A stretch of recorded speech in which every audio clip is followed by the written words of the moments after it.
Jazz Bros here. We are here with Mr. Brandon Robertson.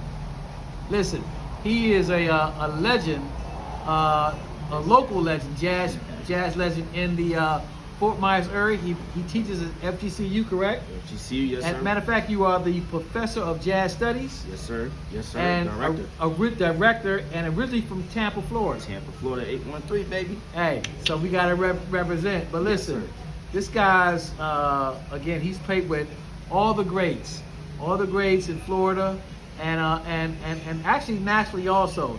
He has recording accolades. I mean, the guy's just amazing, and he's helping the youth. He's bringing up the students. And so originally from Tampa, tell me, who are your musical influences? Definitely grew up in the Motown home. Oh, so, wow, okay. Yeah, so Smokey Robinson. So Saturday morning cleaning house. Yeah, that was all the music's on. That, Temptations, all that was played in the background. You know, we had some Stevie Wonder in there, some Prince, a lot of Quincy Jones. Oh yeah. A very wide collection, a lot of gospel music too. Okay. We listen to, definitely listen to Aretha.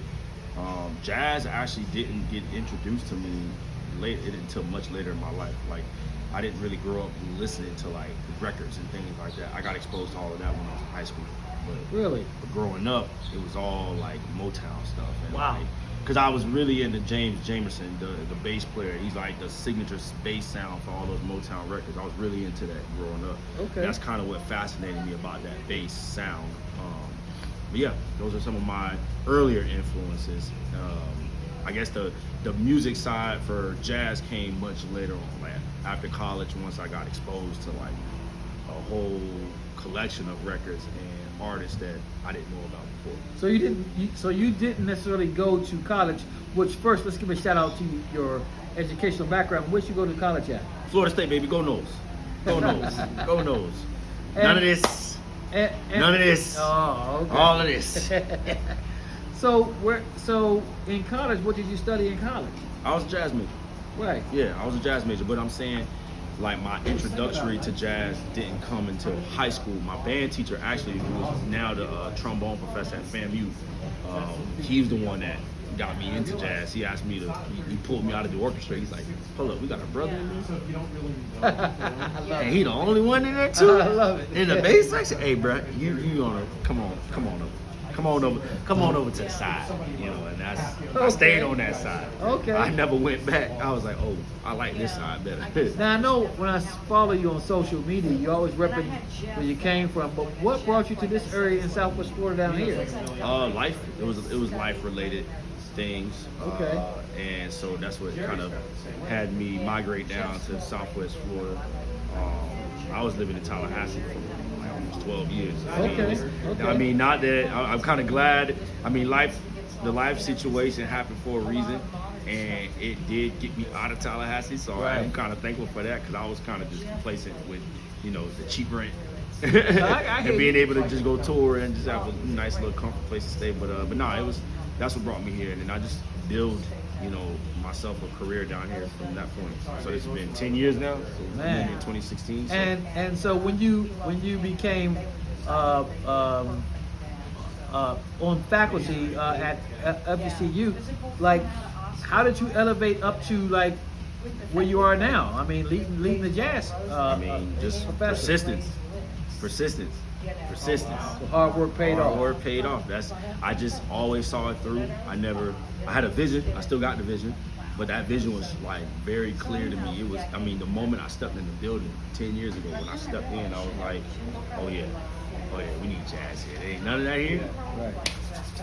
Now, real quick. We both knew. Now you knew him better than I did. A great guy named Dan Miller. Mm-hmm. Speak a little bit about his influence on your life as far as the jazz. Major. I want to probably say, second to none, man. I would put him equally up there with my bass professor, Rodney Jordan. But in terms of like my performance, the history, the educational, the pedagogical side of jazz, man, Dan, I give all that credit to him. He taught me so much in the time period that I knew him. You know, I knew him 8 out of the 10 years of living here, or you know, or I should say, no. So this would have been 2, 6, 4. So I'd say six years out of living here. That's how long I knew him, and he was monumental. He was a giant. I mean, just the sheer. He was a walk. We always called him a walking encyclopedia of jazz because this man he knew the record. He knew where the record was recorded. He knew the sandwich shop that was on the corner where they probably went to go eat at during a break. Wow. He probably knew what the engineer was eating inside the studio. Wow. I mean, he read those liner notes like it was the Bible, man. And I mean, he knew it. And I made the one thing he taught me was he's like, don't ever speak on facts you don't know about, man. He would correct me. Wow. If I say something like that was not correct in terms of like year or who was playing what, he would just look at me. He wouldn't like out me or embarrass me, but he would just, Brad, talk to you. Nah, but Dan was amazing, man. Yeah, And he was I mean, a giant. he definitely taught me how to improvise better. I feel like I'm a stronger improviser because of him. Because you got to think, I would stand behind him every week at the bell room. I would stand right behind him and listen to him improvise. And Right. after a while, I'm picking up all that, like, Yeah. and then it's kind of seeping into my playing. So Yeah. Man, great ear. Oh, yeah. A huge sound like no other. No one had a Dan Miller sound. His sound was his sound. Yeah, I think the first time I actually met you, we were actually in Cape Coral at a place called Slates. Yeah, Slates. And Wow. and you been around that long here? Huh? You been down here that long? Yeah. I got it in 2019, and you were just releasing an album called Based on a true story. Based on a True Story. And I said, I'm gonna buy this CD. That's when they had CDs, and you actually signed it for me. I still have it on my at home. Let's go. At home. And but man, I just want to tell you, man, that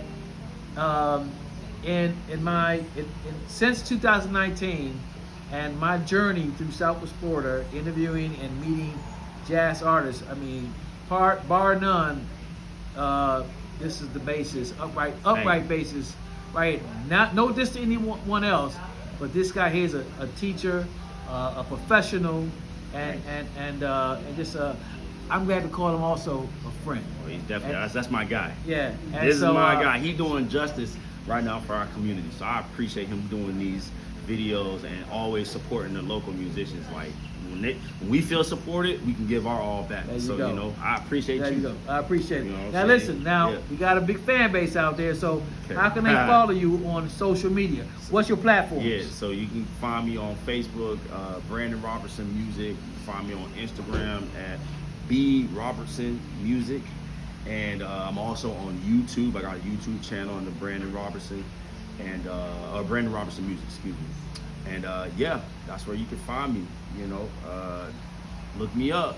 Follow me. What's happening? Awesome. The Charlotte County Jazz Society. I'm sitting on the board member. Charlotte County Jazz Society. We're going to support this guy next season. Look forward to that 2020. We got a date. I already got the date. There you go. Yeah, they got a date. Looking forward to 2027, 26-27 jazz season. And also follow us on YouTube at the Jazz Bros. The Jazz Bros on YouTube. I appreciate you, brother. Holla, man. Yeah, So for sure. good. Yeah, bro. The Jazz Thank you, Bros. man. Jazz Bros. Let's get it. Let's get it.